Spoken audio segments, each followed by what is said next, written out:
കേരളത്തിലെ കവലയായ കവലയിൽ മുഴുവൻ മുഖ്യമന്ത്രി പിണറായി വിജയൻ്റെ ഫോട്ടോയും കമാനങ്ങളും ഹോർഡിങ്ങുകളും മാത്രമേ ഉണ്ടായിരുന്നുള്ളൂ. ക്യാപ്റ്റനായിരുന്നു പിണറായി വിജയൻ. ഈ തെരഞ്ഞെടുപ്പ് ഫലം വന്ന കാര്യം പിണറായി വിജയൻ അറിഞ്ഞു എന്ന് കേരളത്തിലെ ജനങ്ങൾ എങ്ങനെയാണ് മനസ്സിലാക്കേണ്ടത്? മാധ്യമങ്ങളുടെ ഒരു ചോദ്യത്തിന് മുന്നിൽ ഈ 25 ദിവസമായിട്ട് ശ്രീ പിണറായി വിജയൻ ഇരുന്ന് തന്നിട്ടുണ്ടോ? ഒരു വാർത്താ സമ്മേളനം വിളിച്ചിട്ടുണ്ടോ?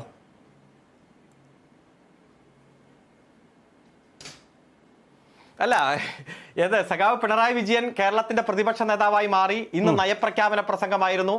ഇന്ന് കൃത്യമായിട്ട് പത്രസമ്മേളനം നടത്തി. ഇതിനിടയിൽ പാർട്ടി സംസ്ഥാന സെക്രട്ടറി പ്രതികരിക്കേണ്ട വിഷയത്തിൽ പ്രതികരിച്ചു. അങ്ങനെ ഓരോ ദിവസവും ഇന്നയാൾ പ്രതികരിക്കണം എന്ന് നിങ്ങൾ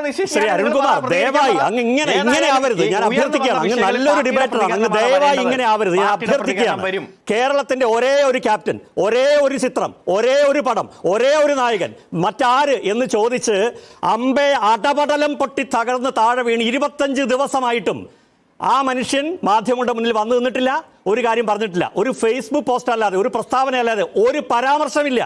ഒരു പരാമർശം, ഞങ്ങൾക്കൊരു ചോദ്യം അദ്ദേഹത്തോട് ചോദിക്കാൻ പറ്റിയിട്ടില്ല.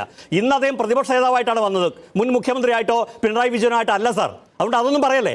ഇതുകൂടെ ഉത്തരം പറയൂ. താങ്കൾ ഈ പറയുന്ന സമയത്ത് മുഖ്യമന്ത്രി കണ്ടു എന്ന് പറഞ്ഞല്ലോ. 25 ദിവസമായി, 25 ദിവസം